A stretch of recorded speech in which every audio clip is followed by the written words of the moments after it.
इन्होंने सरदार साहब जो वजीर आजम है आजाद कश्मीर के, इनको बुलाया तक नहीं था। उसकी वजह क्या है? ये पीटीआई की वजह से, क्योंकि सरदार साहब का ताल्लुक पाकिस्तान तहरीक इंसाफ से है।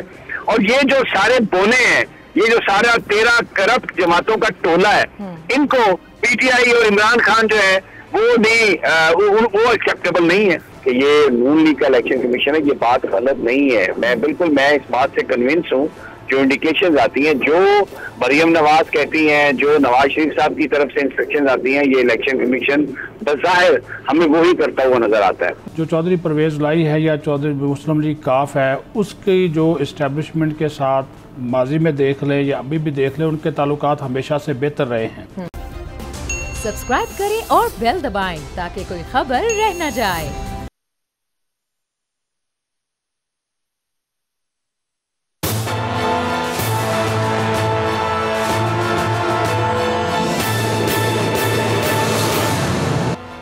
अस्सलाम वालेकुम। प्रोग्राम तज्जिया, मैं हूँ अलीना इलियास और स्टूडियो में मेरे साथ मौजूद हैं सदीक साजिद साहब। टेलीफोन लाइन पर मेरे साथ मौजूद हैं समी इब्राहिम साहब। इसके बाद हमारे साथ कुछ देर बाद हमारे साथ मौजूद होंगे अजहर सदीक साहब। लेकिन इस वक्त हमारे साथ टेलीफोन लाइन पर ही मौजूद है आज़ाद कश्मीर के वज़ीर आज़म सरदार तनवीर इलियास साहब।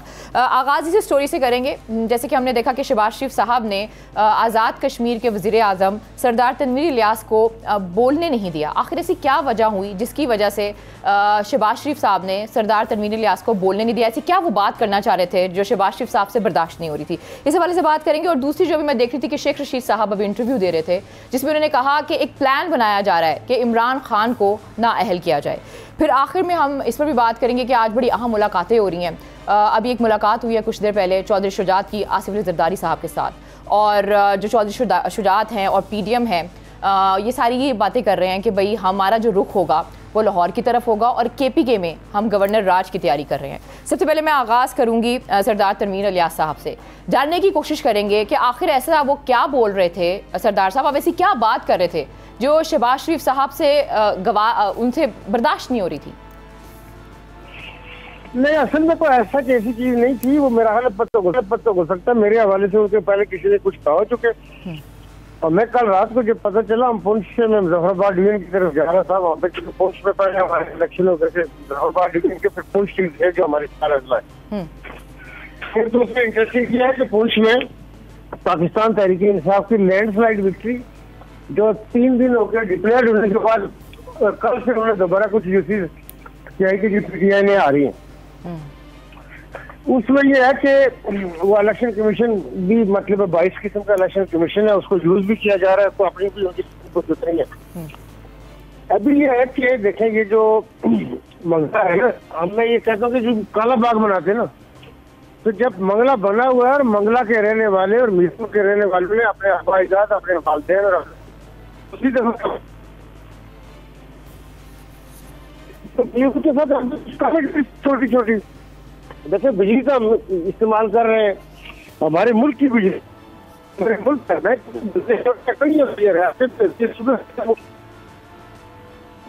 के ऊपर तो कोई कम्प्रोमाइज नहीं है। लेकिन अच्छा सरदार साहब, मुझे आपकी आवाज़ क्लियर नहीं आ रही है। मैं दोबारा राब्ता करते हैं, उतनी देर तक मैं समी साहब की तरफ जाती हूँ। समी साहब, आपने वो सारी फुटेज देखी है।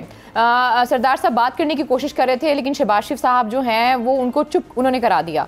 और इसके अलावा भी हमने देखा है कि जब भी सरदार साहब या आज़ाद कश्मीर के हवाले से बात होती है और वफाक के ताउन की, तो हमें ताउन नज़र नहीं आता। देखिए, ये बड़ा ही अफसोसनाक वाक़या है और जिसमें इन्होंने बदतमीजी की, शहबाज शरीफ के गार्ड ने भी बदतमीजी की। और जो सरदार साहब थे वो सिर्फ ये बात कह रहे थे कि आप यहाँ पर मंगला पावर प्लांट की आप आए हैं इफ्तिताह के लिए, तो जो कश्मीरियों ने कुर्बानियां दी हैं, मीरपुर के लोगों ने जो कुर्बानियां दी हैं, वैसे कश्मीर का खून जिस तरह से बहा है, तो आप आज उनका जिक्र ना करके यहाँ पे आपने नाइंसाफी की है, आपने उनकी तौहीन की है। उनको ये और चाहिए तो ये था कि शहबाज शरीफ साहब वहां पर अपनी गलती का एहसास करते और फौरी तौर पर जिक्र करते कश्मीरियों का और उनकी कुर्बानियों का, और बताते कि किस तरह पाकिस्तानी और कश्मीरी एक हैं। उन्होंने सरदार साहब को चुप करा दिया। और मैं आपको ये बात भी बताऊं, इन्होंने सरदार साहब जो वजीर आजम है आजाद कश्मीर के, इनको बुलाया तक नहीं था। उसकी वजह क्या है? ये पीटीआई की वजह से, क्योंकि सरदार साहब का ताल्लुक पाकिस्तान तहरीक इंसाफ से है। और ये जो सारे बोने हैं, ये जो सारा 13 करप्ट जमातों का टोला है, इनको पीटीआई और इमरान खान जो है वो नहीं वो एक्सेप्टेबल नहीं है। तो इन्होंने सरदार साहब को पीटीआई की सजा दी होने की, और देखें और एक जलन थी, एक गुस्सा था, इसलिए कि लैंडस्लाइड हर तरफ विक्ट्री है। सरदार तनवीर साहब ने कश्मीर में पीटीआई को जिताया, इमरान खान का वोट इंटैक्ट रखा है, तो ये बर्दाश्त नहीं हुई। और ये इतने छोटे लोग हैं कि वहां पर सफारतकार बैठे थे और बहुत सारे लोग थे, लेकिन आजाद कश्मीर के वजीर आजम को वहां पर मीरपुर में बोलने की इजाजत ना देना, अपने गार्ड के जरिए बदतमीजी करवाना, ये शहबाज शरीफ साहब जो है ये बिल्कुल he is out of his mind, और ये इंतहाई अफसोसनाक और मैं समझता हूं कि काबिल शर्म ये वाकयात हैं जो हुए। इन्हें कुछ हया करनी चाहिए थी, और ये कश्मीरियों की तौहीन किया इन्होंने। कश्मीर से इनको माफी मांगनी चाहिए, इसलिए कि सरदार साहब जो है वो आजाद कश्मीर के वजीर आजम है, और उनके साथ ये सलूक शहबाज शरीफ की तरफ से निहायत अफसोसनाक है। समी साहब, शहबाज शरीफ साहब से हम इससे ज़्यादा कुछ कर सकते हैं। हम बार बार उनकी यहाँ पे फुटेजेस भी चला चुके हैं, जिससे हमें अंदाजा होता है कि उनका कुछ मसला है। सरदार साहब दोबारा हमारे साथ मौजूद हैं। जी सरदार साहब, अभी आपने समी साहब को भी सुना होगा, उन्होंने कहा बेसिकली जो बुनियादी मकसद था वो ये था, एक तो वहाँ पे पीटीआई को जो जीत हुई है, और दूसरा ये है कि आपका ताल्लुक पीटीआई से है, तो वो कहीं ना कहीं अपना जो है वो ग्रज निकाल रहे थे। देखिए ग्रज उनको हो, लेकिन देखे मुल्क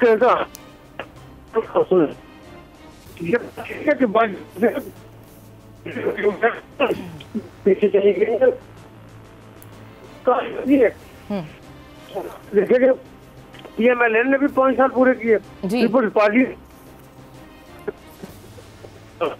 ठीक हो गया।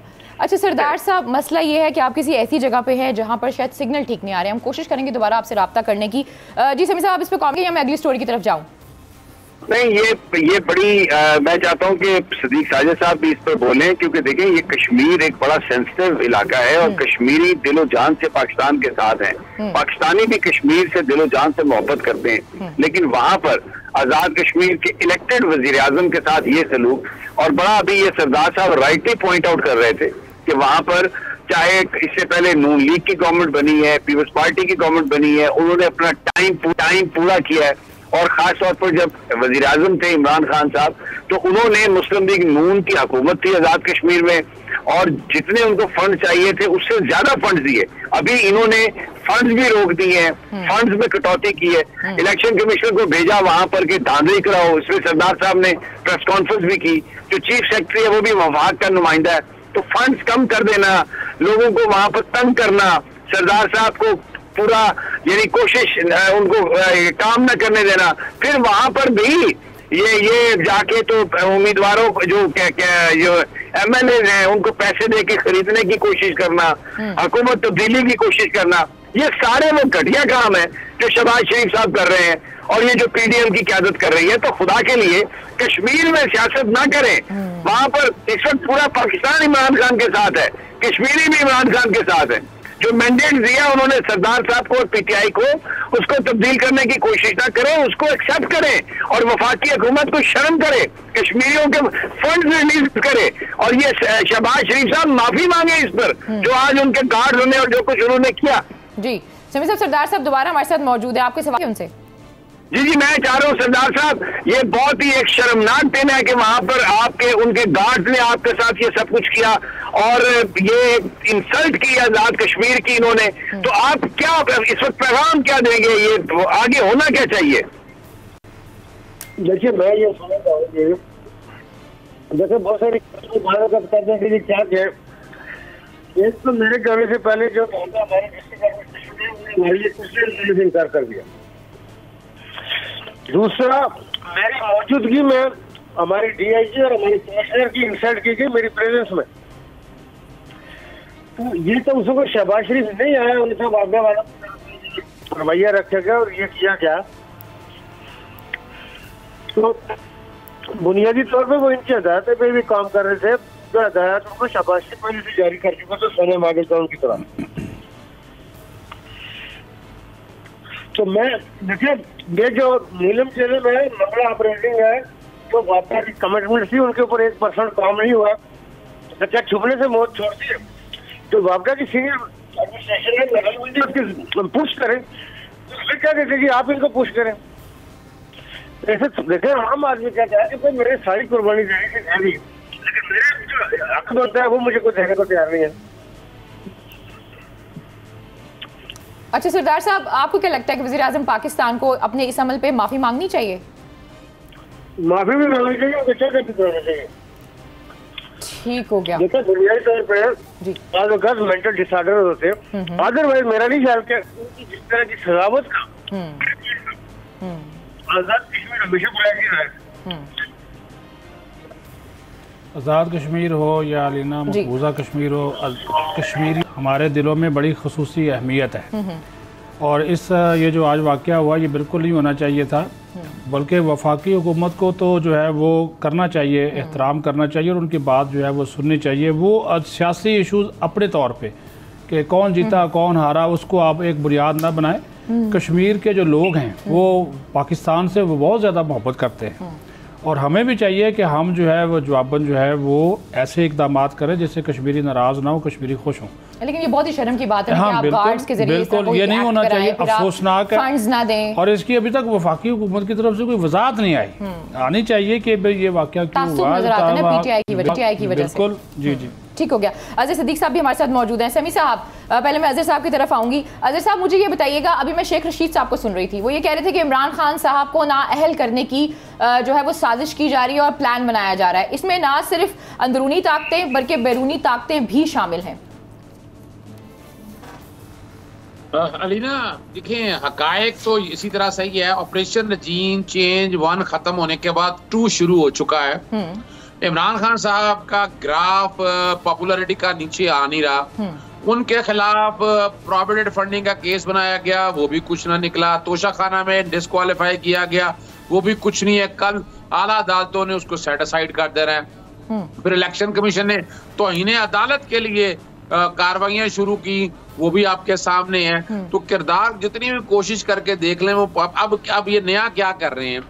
नया ये मैंने आपको बताया, जब तोशाखाना मैंने जब चैलेंज किया तो वहां मैंने इलेक्शन कमीशन के इख्तियारात के, ये अदालत नहीं है ना ये ट्रिब्यूनल है, इनको तौहीन इलेक्शन कमीशन का इख्तियार नहीं दिया जा सकता। ये आइन के आर्टिकल 204 सिर्फ अदालतें एक्सरसाइज कर सकती है और कोई एक्सरसाइज नहीं कर। जब आइन नहीं कहता तो ये कहां से आगे। उसी में उन दौरान एक पिटीशन आई कि जनाब पार्टी सदारत से हटाया जाए। अब सुप्रीम को लाहौर हाई कोर्ट का लार्जर बेंच जिसमें मैंने बनवाया था इस केस में, वहां उसने ये भी देखना है कि क्या जो नाअहली हो। अब यहाँ ये नवाज शरीफ और इस केस में जमीन आसमान का फर्क है। नवाज शरीफ की नाअहली हुई थी 62(1)(f) के तहत जी, कि वो सादो कर अमीन नहीं रहे और वो ताहियात नाअहली है। उस बुनियाद के ऊपर वो ताहियात पार्टी से बिल्कुल फारग हो चुके हुए हैं। वो जो पार्टी के सदर भी नहीं रह सकते, कोई हैसियत नहीं है उनकी। इमरान खान साहब को अगर डिस्क्वालीफाई किया फॉर द टाइमिंग अगर मान भी लिया जाए तो वो तो सिर्फ एक सेकंड के लिए थी और उसके बाद दोबारा वो MNA बन चुके हुए हैं, तो बात तो खत्म होगी। यानी वो क्वालिफाई तो हो गए, तो पार्टी सदारत से हटाया ही नहीं जा सकता। तो ये एक कोशिश और भोंडी कोशिश है जिसका मकसद है इमरान खान साहब पे प्रेशर डाला जाए। लेकिन आप ये भूल गए हैं कि दो सूबाई असेंबलियां जो हैं उसमें अक्सरियत तहरीक इंसाफ की है। जितना मर्जी रोक लें वो रुक नहीं सकती। दोनों की दोनों 15 मार्च से पहले 15 दिसंबर से पहले तहलील हो जाएंगी और 15 मार्च से पहले जो इलेक्शन का एक जो शेड्यूल तय किया है इमरान खान साहब ने वो अपना। अच्छा मुझे ये बताएं, आपको क्या लगता है क्या सब इदारे जो हैं अपना अपना काम कर रहे हैं या इलेक्शन कमीशन के जरिए बहुत से अहम जो हैं वो फैसले करवाए जाएंगे और फिर बहुत सी हम तब्दीलियां क्योंकि शेख रशीद साहब कह रहे हैं, पहले मैं बोल रहा था कि 30 जनवरी तक जो है बहुत सी चीजें सामने हो जाएंगी, अब वो कह रहे हैं उससे पहले बहुत सी चीजें सामने आ जाएंगी। अलीना देखिए, एक बात तो बड़ी वजाहत के साथ सामने आ चुकी है कि इलेक्शन कमीशन का किरदार डूबियस चला आ रहा है। इलेक्शन कमीशन ने अपने इख्तियार से तजावुज किया। इलेक्शन कमीशन ने दोहरा म्यार आपके साथ, अब देख लेना, इमरान खान साहब पाकिस्तान तहरीक इंसाफ के साथ इंसाफ का फराहम करने का तरीका कार अलग है। बाकी सियासी जमातों के साथ तो ऐसे जैसे भीगी बिल्ली बंदा बन के बैठा रहता है और वो आइन और कानून के मुताबिक इंसाफ तो फराहम कर नहीं रही। अच्छा नहीं लगता इंप्रेशन, लोग बातें करते हैं इसके ऊपर। अगर देखा जाए तो यहाँ इलेक्शन कमीशन को अपने आजाद, यानी इलेक्शन कमीशन तो एक बाप की हैसियत से किरदार अदा करे। उस तमाम सियासी जमातें उनके लिए बराबर हैं और वो बार बार गलतियों पे गलतियां इतनी करते आ रहे हैं कि इतने केस, यानी अभी तक आप अंदाजा लगा लें फंडिंग के केस में जी ये गलती है अजहर साहब या कुछ और? नहीं, ये गलती थोड़ा, ये तो ब्लंडर है। ये तो इख्तियार से तजावुज है। ये तो देखें हम इसे विदाउट जुरिसडिक्शन और कॉरम नॉन जुडिस कहते हैं अपनी कानून की जुबान में। और इलेक्शन कमीशन ने जितना कुछ कह दिया, अगर मुझसे पूछते हैं तो मिसकंडक्ट के जिम्मे में भी आता है। और इसी बुनियाद, और यहाँ इलेक्शन कमीशन को तो अपने तय खुद ही इस्तीफे दे देने चाहिए। तो छोड़े इन मुलाजमतों को क्या रखा है, जबरदस्ती जुड़ के रहना है मुलाजमतों के साथ। आप आइन और कानून की पासदारी करें और उन्हें किसी की भी दबाव नहीं लेना चाहिए था इस सारे मसले के अंदर। तक जितना मामला ले रहा है जाहिर बातियों नजर में ये दबाव नजर आ रहा है। अच्छा समी साहब, उसी एजेंडे पे चल रहे हैं। जी समी साहब, मैं आपकी तरफ आऊंगी।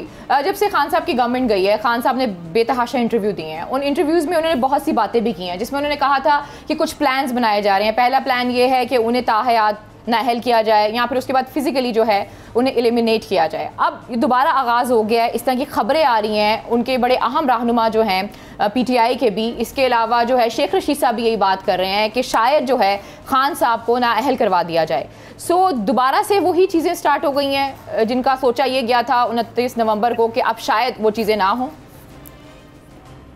देखें, बात ये है कि आज ये बड़ा जो आपने बात कही है, इलेक्शन कमीशन ने जराए के हवाले से ये खबर फीड की रिपोर्टर्स को, और ये बेसिकली नून लीग के लोगों ने फीड की, क्योंकि जो इलेक्शन कमीशन है वो बिल्कुल नून लीग के ईमा पर काम कर रहा है सारा कुछ। और ये जो बार बार इमरान खान ने कहा है कि ये नून लीग का इलेक्शन कमीशन है, ये बात गलत नहीं है। मैं इस बात से कन्विंस हूँ। जो इंडिकेशंस आती हैं, जो मरियम नवाज कहती हैं, जो नवाज शरीफ साहब की तरफ से इंस्ट्रक्शंस आती हैं, ये इलेक्शन कमीशन बज़ाहिर हमें वही करता हुआ नजर आता है। तो आज भी इन्होंने ज़राए के हवाले से ये खबर दी कि जी कार्रवाइयों का आगाज होने लगा है। अब उनको अपनी पार्टी सदारत से अलग करने के लिए और उसके लिए नोटिस दिए जा रहे हैं। लेकिन ये खबर ज़राए के हवाले से फीड की, और इसके पीछे जो हुकूमती अकाबरीन है वो इसके पीछे लगे हुए थे कि इसको चलाएं। और बेसिकली अब इसमें जैसे अभी अजहर सदीक साहब ने कहा, इलेक्शन कमीशन तो कोर्ट ऑफ लॉ नहीं है। इलेक्शन कमीशन तो किसी को डिक्लेयर कर ही नहीं सकती, वो तो कोर्ट की तरफ से आएगा डिक्लेरेशन। और बिल्कुल सही कहा अजहर सदीक साहब ने भी कि 62(1)(f) के तहत जो नवाज शरीफ साहब की नाअहली है उसका कोई कंपैरिजन ही नहीं है इमरान खान साहब के केस से। तो जो इन्होंने आज वही हरकत की है बेसिकली, क्योंकि लेकिन बहुत सारी जो चीजें हो रही हैं ये उनको तासुर ये देने की कोशिश कर रहे हैं कि जो एस्टेब्लिशमेंट है उन्होंने कोई अपनी पॉलिसी तब्दील नहीं की। बिल्कुल। अब मैं चौधरी परवेज इलाही साहब तो वज़ीर आला है, पंजाब के इत्तेहादी हैं। सभी साहब ने बड़ा अहम सवाल किया है, मैं चाहूंगी कि आप इसे कंप्लीट भी करें, लेकिन प्रोग्राम से ब्रेक का, जब ब्रेक से वापस आते हैं इस पर भी आपका जवाब लेते हैं और इसके साथ साथ सदीक साजिद साहब को भी शामिल करते हैं। Stay with us.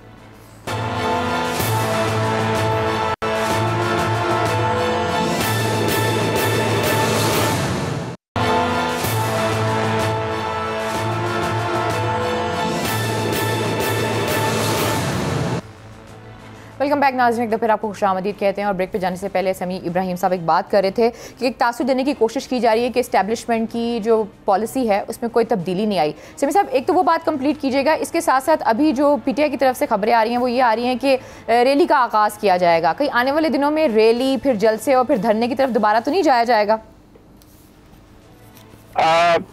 अलीना मुझसे बात कर रही है ना? आपसे कर रही हूँ।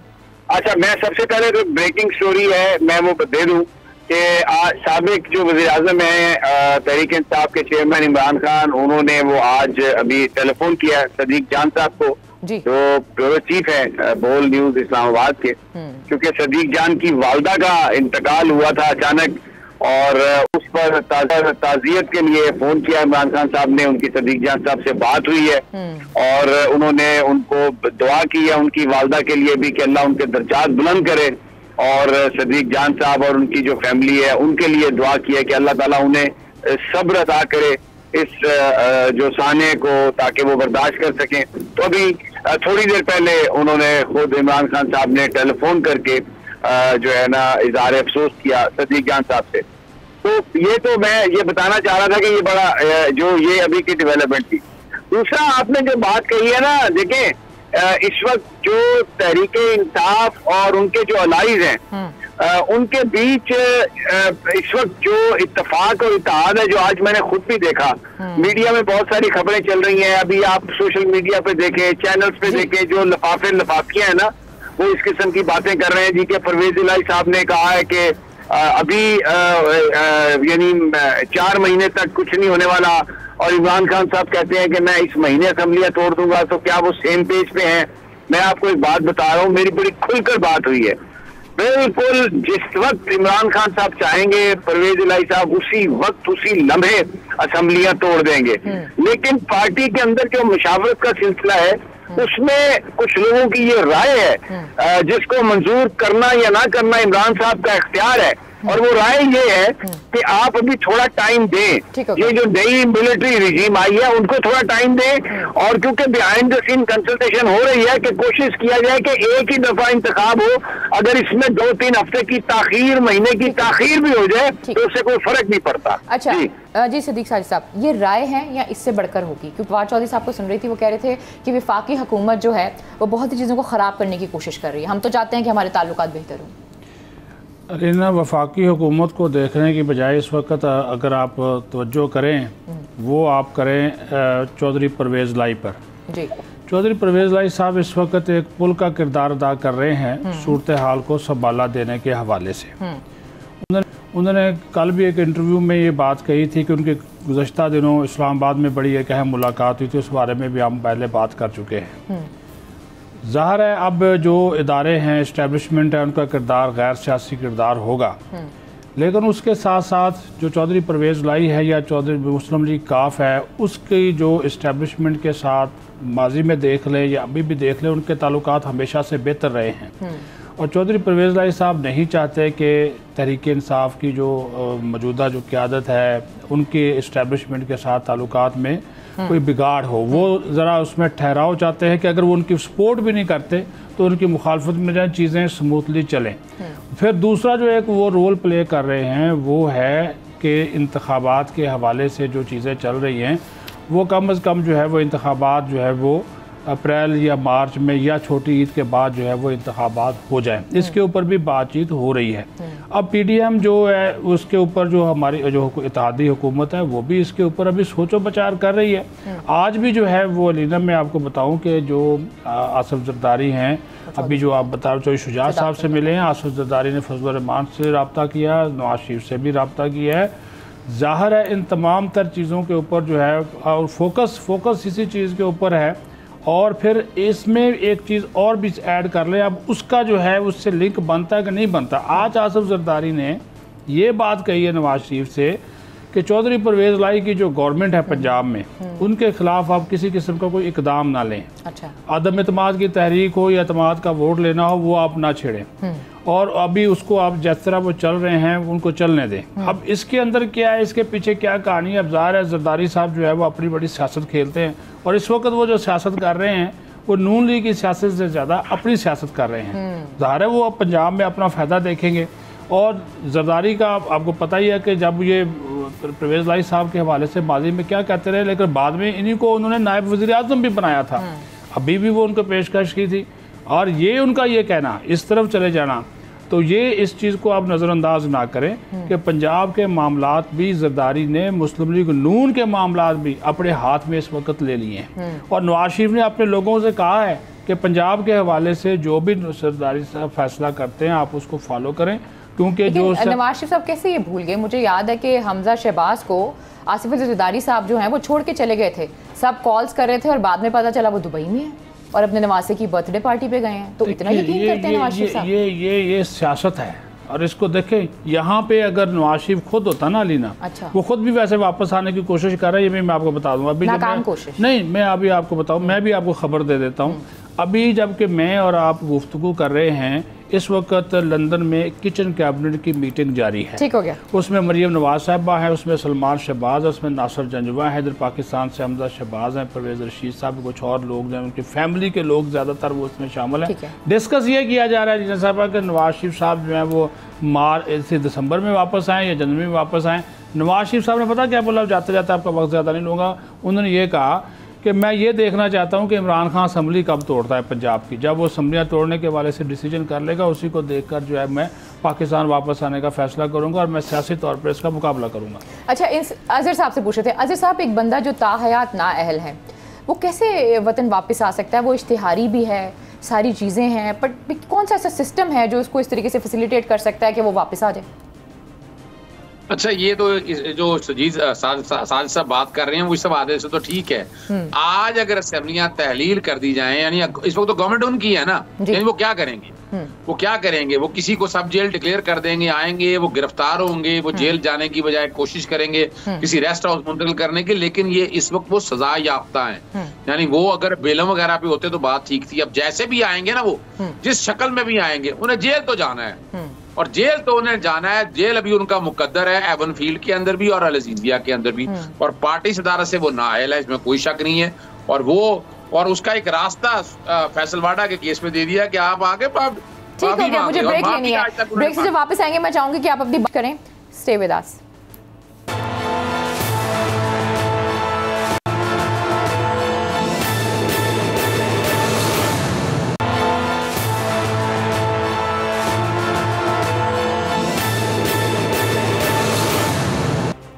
वेलकम बैक नाज़रीन, फिर आपको खुशामदीद कहते हैं। अजहर साहब अपनी बात कर रहे थे। अजहर साहब मेरा एक सवाल भी ले लीजिएगा। अभी सिद्दीक साहब ने एक बात की थी, उन्होंने कहा था कि नवाज शरीफ साहब जो हैं वो हो सकता है वापस आ जाएं, और बल्कि ये भी हो सकता है कि वो जेल जाने के लिए तैयार हो जाएं। हमें तो ये याद है वो यहाँ से गए इसलिए थे क्योंकि वो जेल नहीं जाना चाह रहे थे। तो अब ऐसी कौन सी सोने की जेल बनाई जा रही है, या ऐसी कौन सी ठंडी जेल बनाई जा रही है, या वहाँ पर पाए होंगे, या ऐसी क्या चीज़ होगी कि अब वो कह रहे हैं कि उन्होंने वापस आना है, बल्कि उन्होंने जेल भी जाना है? और सुकून जेल। अच्छा, ये बुनियादी तौर पर जो मेरी लंदन में मेरे अपने सोर्सेज से बात हुई है, ये डर के, यानी ये डराना चाहते हैं हुकूमत को, सॉरी हुकूमत से मुराद ये है इमरान खान को, कि मैं आ जाऊंगा तो आप, और बुनियादी तौर पर मकसद उनका ये है कि ये असेंबलियां जो हैं ये 12 अगस्त तक मुद्दत पूरी करें। मुफ्त की हुकूमत मिली है ना जरदारी साहब चाहते हैं ना मुफ्त की हुकूमत, यानी आज अगर इलेक्शन हो जाए तो इनके तो हाथों से वफाकी हुकूमत भी चली जाएगी, सूबाई हुकूमतें भी चली जाएगी, इवन सूबा सिंध को भी खतरा है। तो ये तो ज़हन में रखिएगा। तो इसलिए ये तो सवाल ही पैदा नहीं होता। और ये दूसरी बात मैं आपको ब्रेकिंग दे दूं, अगर ये इलेक्शन अप्रैल में चलेंगे तो अप्रैल में लिखा लें मेरे से, गारंटेड बात कर रहा हूँ, सवाल ही पैदा नहीं होता कि इलेक्शन हो। इलेक्शन पे असेंबलियां तहलील अपने टाइम पे होंगी, और फिर जाकर उसके 3 महीने बाद जिस किसी वक्त भी इलेक्शन हो वो इलेक्शन होंगे। इमरान खान साहब के पास सिर्फ 15 दिसंबर से पहले का वक्त है, 3 महीने के अंदर अंदर इलेक्शन होने हैं। रोजों के बाद आगे इलेक्शन होने नहीं, फिर आगे मुहर्रम आ जाने हैं, फिर आगे बजट आ जाना है। मैं आपको टेक्निकल वजह बता रहा हूँ, फिर आगे बजट आ जाना है, तो बजट भी पास कर रहे हैं। जब बजट आप पास करेंगे, करते करते आप पहुंच जाएंगे जुलाई के अंदर, तो आगे अगस्त कितना महीना रह गया। तो ये तो अगर इमरान खान, ये देखें ये डू और डाई की पोजीशन है। इमरान खान को सीरियस थ्रेट्स हैं, असैसिनेशन के वाले थ्रेट्स हैं, और इमरान खान ने ये वाला चैप्टर अगर पास कर लिया और उन्होंने अगर दोनों असेंबलियां डिसॉल्व कर दी, तो ये याद रखिएगा अगले 5 साल फिर इमरान खान के पास हैं। अगर ये वक्त गुजार दिया, एक और ऑप्शन मौजूद है, मैं आपके सामने बता दूं।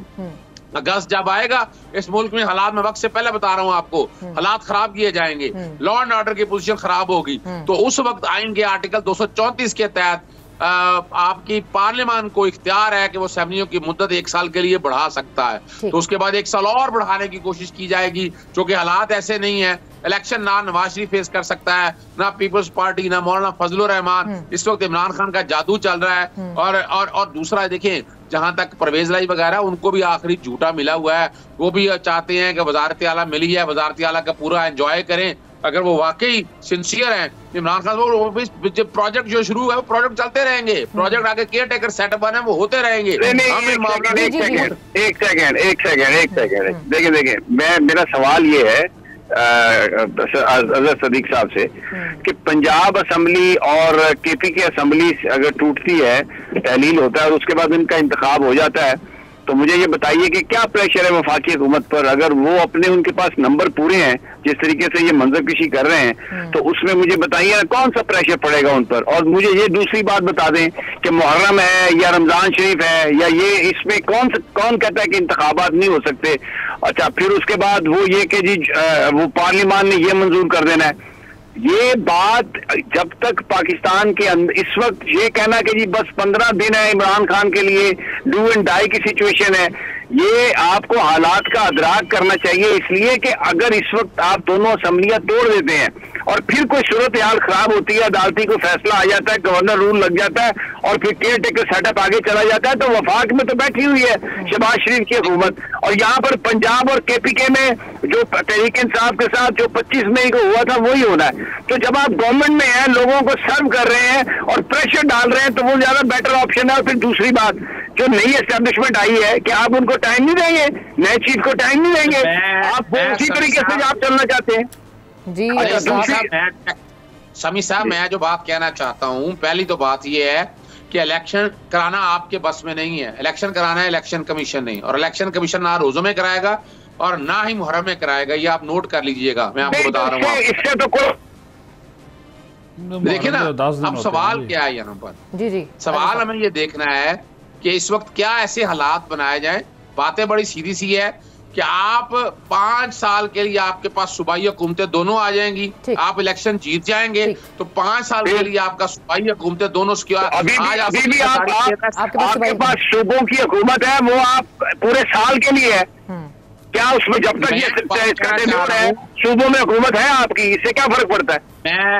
मैं देखे ना, मैं समी साहब, मैं क्या बयानिया बना रहा हूँ कि इस वक्त अपना आसफ जरदारी के पास सूबा सिंध है, आपके पास इन 2 सूबों को 5 साल के लिए आपके पास आ जाएगी हुकूमत। नेशनल असेंबली चाहे बाद में डिसॉल्व हो, लेकिन आपके पास फिर धांधली नहीं होने देंगे आप। इस वक्त जब इकट्ठे इलेक्शन होंगे, आप नेशनल असेंबली या सूबाई असेंबली में धांधली आपके कंट्रोल में सूबे के इलेक्शन होंगे तो यही इलेक्शन कमीशन करेगा ना। अगर वो सूबों में धांधली बैठा हुआ है नहीं, मैं जो मौजूदा इलेक्शन कमीशन है वो ऑलरेडी जो है उसी के अंदर इंतखाबात होने, उसी के अंदर इनको इंतखाबात में हिस्सा लेना है। अंजाम को चला जाएगा। अगर ज्यादा वक्त गुजर गया तो आपके लिए बड़े मसले। देखिए, मेरा नुक्ता नजर है, हो सकता है गलत हो, मैं कैलकुलेटेड। अच्छा सिद्दीक साहब, आपकी बात बिल्कुल ठीक है, लेकिन जो इस वक्त सिद्दीक साजिद साहब बात कर रहे हैं या समी साहब बात कर रहे हैं कि अगर दोबारा इलेक्शंस हो भी जाएंगे तो इसमें कौन सा इतना वो फर्क पड़ जाएगा, और इलेक्शन कमिश्नर तो वही है ना, तो बेहतर ये है कि ये अपना टेन्योर पूरा करेंगे और उसके बाद चीजें। सिद्दीक साहब अपना रास्ता। जी, मैं यही बात कर रहा हूँ, जो वहाँ पे वो स्टेप उठा रहे हैं, और ये रात जो परवेज साहब ने बात कही है उस बात को आप समझे, वो मार्च तक की तो वो खुद बात कर रहे हैं, और मेरे ख्याल में वो बड़ा मैसेज दिया उन्होंने। और ये सही बात है कि जो समी साहब ने बात की है ना, कि अगर वो 1 साल उनके पास है। आप सबका बहुत बहुत शुक्रिया, लेकिन एक सवाल यहाँ पर ये भी खड़ा होता है कि अभी जो इमरान खान साहब ने एमपीएस को बुलाया है, उनसे मुलाकात कर रहे हैं, आखिर इसका क्या मकसद है? मुझे इजाजत दीजिए, अपना बहुत ख्याल रखिए, अल्लाह ने के बाद।